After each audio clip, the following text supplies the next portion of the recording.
गुरु ब्रह्मा गुरु विष्णु गुरुर्देव महेश्वर गुरु साक्षात परम ब्रह्म तस्मै श्री गुरुवे नमः। हम लोग ज्ञान का विषय परम ब्रह्म तत्व नामक ग्रंथ का अध्ययन कर रहे हैं जो श्री गुरुदेव द्वारा रचित है।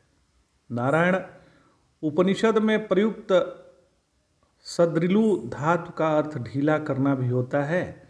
पहले भेद बुद्धि को शिथिल किया। उपनिषदों में ढीला करना और अवसादन करना दोनों बनते हैं। यथा नारियल का पानी शुरू में शुद्ध जल जैसा होता है। आधे पके की स्थिति में दूधिया पानी और कोमल गरी निकलती है और पूरा पक जाने पर उसमें गरी ही गरी रह जाती है। यही तीन स्थिति यहाँ भी है। पहले स्थिति में संसार के पानी में ब्रह्म रूपी नारियल का कोई ढंग नहीं दिखता है। उपनिषद पढ़कर भी शुरू में स्पष्ट अभेद बुद्धि नहीं बनती। हर बार विचार करने से संसार रूपी पानी और मलाई की तरह ब्रह्म रूपी गरी दोनों दिखते हैं। विचार करते समय संसार में भी दिखता है और अभेद बुद्धि रूपी गरी भी नजर आती है, पर अभी वह गरी कच्ची है। अंततो गत्वा जब उपक्रम उपसंहार इत्यादि के द्वारा उपनिषदों का तात्पर्य निर्णय करता है तो अभेद बुद्धि की ठोस गरी की तरह केवल विज्ञान आनंदघन ब्रह्म ही ब्रह्म रह जाता है। कौम गतम केन वाम नितम कुत्र लीनमम इदम जगत। क्व गतम, रस्सी का सांप कहाँ चला गया। यहाँ क आक्षेपार्थक है। गम धातु का अर्थ ज्ञान भी है। कौम गतम का अर्थ किस अधिष्ठान में ज्ञान हुआ। कौम गतम का अर्थ है कि किस अधिष्ठान में ज्ञान हुआ, ऐसा भी होता है। केनवानितम में पुनः आक्षेप है कौन जो इसे ले जाएगा। इससे दूसरे चेतन के अभाव का प्रतिपात है। केनवानितम का अर्थ केनवानितम में पुनः आक्षेप है कौन जो इसे ले जाएगा। इससे दूसरे चेतन के अभाव का प्रतिपात है।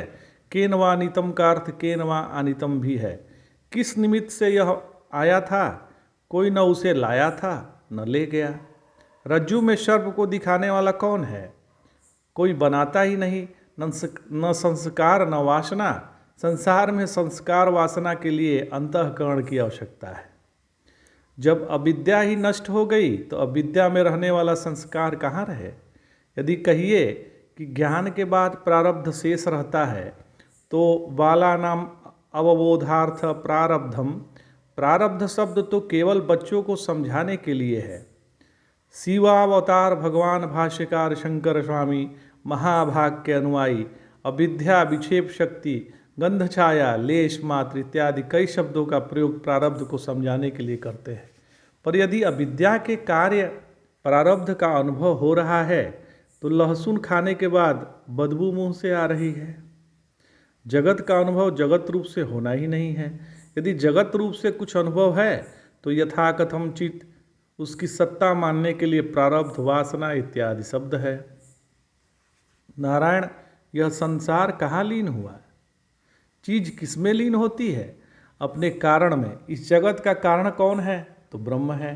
श्रुति महारानी कहती है तस्यम तस्य कार्यम न विद्यते। ब्रह्म का कार्य तो जगत है नहीं, तो जगत का कारण माया को मान लीजिए। तो जो स्वयं ही नहीं है माया, वह कारण कैसे बनेगी। यदि कहो कि श्रुति महारानी जी तो जगत का कारण ब्रह्म को बताती है, तो जगत की प्रतीति जब तक है तब तक चित्त को दूसरे कारण से हटाकर ब्रह्म रूपी कारण में एकाग्र करने के लिए श्रुति माता जगत का कारण ब्रह्म को बताती है। अतः समन्वय है कि इंद्रो मयाभि पुरुरूपम बभूव।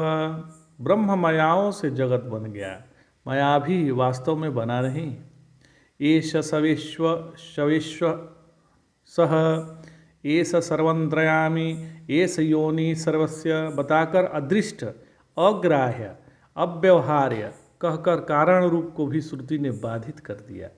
अतः जगत बिना कारण हो गया, जिस कारण मृगतृष्णास्भि स्नातः खपुष्प कृतशेखर एष बंध्याशुतो यातु शशशृंगा धनुर्धरा।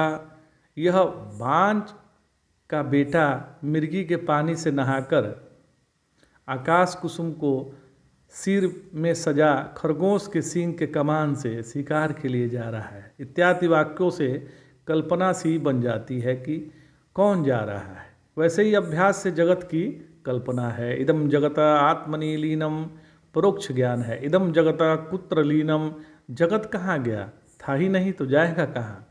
अधुनेव मया दृश्यम, दृश्य सिद्ध होता ही नहीं तो दर्शन सिद्ध कैसे होगा।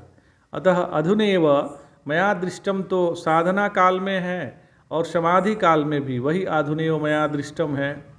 नास्ति का अनुभव सब क्षणों में है। आशित की तो केवल स्मृति है, भविष्यति की केवल कल्पना है। अतः उपनिषद को समझने से विसरण, गति और साधन तीनों होते हैं। विसरण का अर्थ है संसार धी को शिथिल करना। सत्संग से भेद धी शिथिल होती है, फिर रस और स्वाद आता नहीं। सारी आसुरी संपत्ति का मूल यही भेद बुद्धि है। कोई अपने से झूठ नहीं बोलता, न कोई अपने को स्वयं थप्पड़ मारता है। सारी भेद बुद्धि व्यवहार में है, वही अनर्थ का हेतु है। संस्कार और वासनाएं भेद को लेकर चलती है। अभेद बुद्धि संस्कार और वासना दोनों को उड़ा देती है। इस भेद धी को हटाकर अभेद धी में स्थिति ही ज्ञान योग व्यवस्थित है। नारायण सात्विक उपासना के विषय में भेद ईश और अनीश को लेकर भी होता है। सामान्यतः इंद्रिय की ईश और शरीर की अनीश रूपता है, पर कभी शरीर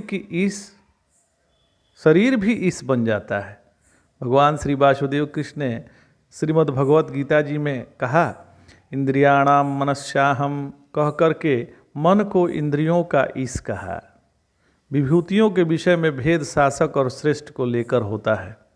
यथा नक्षत्राणाम अहम शशि में भगवान ने नक्षत्रों का मालिक चंद्रमा है कहकर शासक विभूति कही।